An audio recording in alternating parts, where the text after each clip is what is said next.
مرزا غالب صاحب کا ایک شعر ہے جس کے اوپر مشکور حسین صاحب یاد نے ایک تنقیدی جائزہ لیا ہے۔ شعر اس طرح ہے کہ گھر ہمارا جو نہ روتے بھی تو ویراں ہوتا،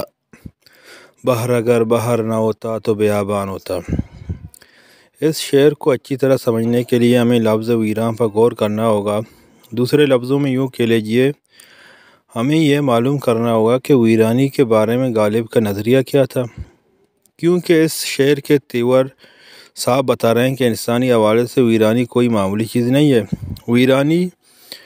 ایک آدمی کے گھر کو سمندر بھی بنا سکتی ہے اور لقدق صحرا میں بھی اسے تبدیل کر سکتی ہے، لیکن آدمی تو مدنی طبعی واقع ہوا ہے، یعنی وہ تنہا تو رہ ہی نہیں سکتا، مل جل کر رہنا اس کی فطرت میں داخل ہے۔ اگر یہ بات تو پھر ویرانی کے معنی تو غیر آباد ہونے کے ہیں۔ ایک انسان کے گھر کا غیر آباد ہونا کیا معنی رکھتا ہے؟ یہ درست ہے کہ انسان مدنی طبع واقع ہوا ہے، وہ مل جل کر رہنا پسند کرتا ہے، لیکن وہ جانوروں اور ڈور اور ڈنگروں کی طرح مل جل کر رہنا پسند نہیں کرتا، اور یہیں سے اس کی ویرانی کا مسئلہ پیدا ہوتا ہے۔ ہر شخص کی اپنا انا ہے اور مل جل کر رہنے میں اس انا کو محفوظ رکھنا بھی اپنی جگہ ایک اہم بات ہے۔ بس حفاظت انا کے ساتھ یہ دیکھنا پڑتا ہے کہ ایک شخص کا دوسرے اشخاص کس طرح خیال رکھتے ہیں، اور پھر وہ شخص خود بھی اپنی انا کا کس طرح خیال رکھتا ہے۔ حفاظت انا کا مطلب یہی ہے کہ دوسرے اشخاص کے اناؤں کے ساتھ مل جل کر رہنے کے باوجود انسان کی اپنی انا کیوں کر محفوظ رکھ سکتی ہے۔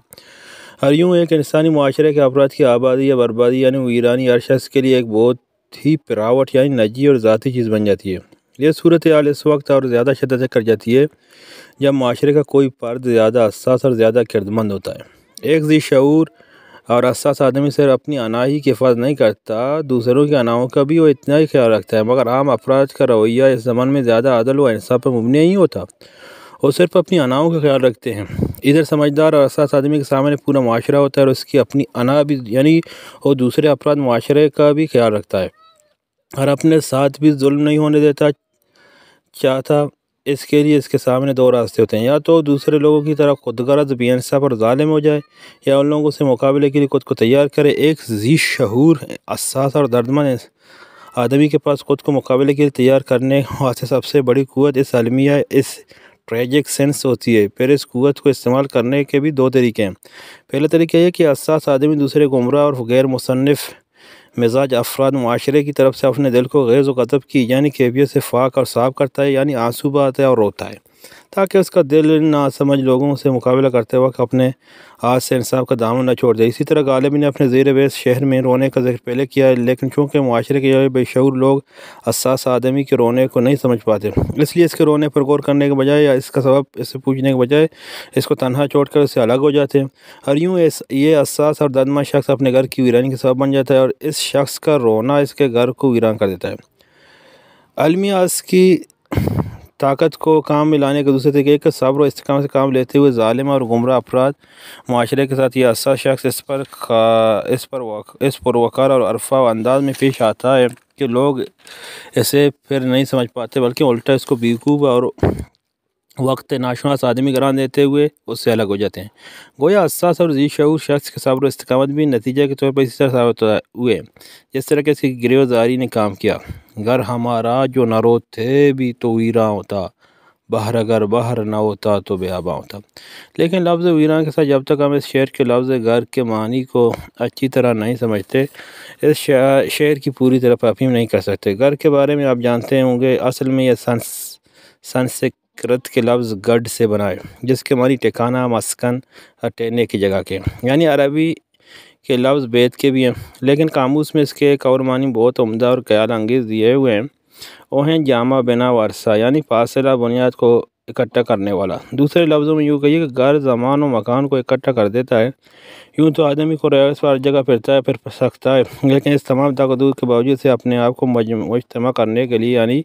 غور و فکر کرنے کے لیے، استراحت کے لیے ایک ٹھکانے کی ضرورت ہے۔ اور جس جگہ وہ اس طرح قیام کرتا ہے، آرام کرتا ہے، غور و فکر کرتا ہے، اس جگہ کو گھر کہتے ہیں۔ یوں آدمی گھر میں قیام کیا کرتا ہے، ایک طرح اس کو اپنے تصرف میں لے آتا ہے، اس کا اپنا ماحول، اس کا اپنا معاشرہ، پورے معروض طور پر اس کے پیش نظر ہوتے ہیں۔ مگر جب ایک دردمند، حساس اور ذی شعور آدمی گھر میں بیٹھ کر لوگوں کی بے حسی اور ناسمجھی پر آنسو بہاتا ہے یا صبر و استقامت سے کام لے، تو لوگ اسے تنہا چھوڑ کر الگ ہو جاتے ہیں، گویا اس کا گھر ویران ہو جاتا ہے اور وہ شخص اپنی ذات میں تنہا رہ جاتا ہے۔ ویرانی اس کو ٹھوس خارجی حقائق سے دوچار کرتی ہے اور یوں تنہائی اس کو اپنی ذات کے سامنے لا کھڑا کرتی ہے۔ غالب نے زیر بیس شعر میں تنہائی کا ذکر واضح طور پر نہیں کیا، بلکہ اپنے گھر کی ویرانی کا ذکر اس سے زوردار انداز میں کیا کہ اس میں ذات کی تنہائی بھی کھنچ کر آئی ہے۔ رونے کی صورت میں اس کا گھر سمندر بن گیا اور صبر کی صورت میں ایک بیابان، مگر وہی اس کے گھر کی ویرانی کی سمندر کی ویرانی اور بیابان کی ویرانی ہے، جس میں اگرچہ دیکھنے کو دور دور کسی انسان کی صورت نظر نہیں آتی، لیکن اس ارد و طرح کی ویرانی میں انسان کے لیے بے بہا دولت کے خزانے موجود ہیں۔ سمندر میں اگر موتی اور دوسرے ذخائر بھرے پڑے ہیں تو صحرا اور بیابان کی ویرانی بھی طرح کی معدنیت سے معمور ہے، مگر یہ سب نتیجہ ہے انسان کی تنہائی کا، یعنی اس کے غور و فکر کا۔ یہ صحیح ہے کہ انسان کے گھر کا مقدر ویرانی ہے، لیکن کس طرح کی ویرانی جس میں معانی مطالعے کے انگنت ذخائر بھرے پڑے ہیں۔ ہاں، یہ ضرور ہے کہ جس طرح سمندر میں کوتے لے کر موتی حاصل کیے جاتے ہیں، بیابانوں میں اس کا سینہ چیر کر طرح کی معدنیاں برآمد کی جاتی ہیں، اسی طرح ایک دردمند اور ذی شعور انسان کے گھر کی ویرانی سے بھی ہمیں بہت کچھ حاصل ہو سکتا ہے، بشرطیکہ ہم اس ذی شعور انسان کے خلوص سے بھرپور گھر کی اہمیت کا خلوص دل سے اعتراف کریں۔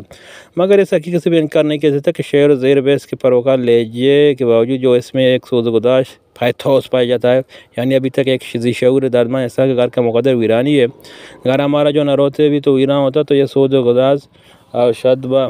غیر جذبے کے اظہار صاف صاف بتا رہا ہے کہ انسان کا گھر صرف اس قرۂ ارض تک محدود نہیں ہے، اس گھر کا تعلق ایک عظیم گھر سے ضرور ہے، جس کی وجہ سے اس دنیا کے گھر میں بھی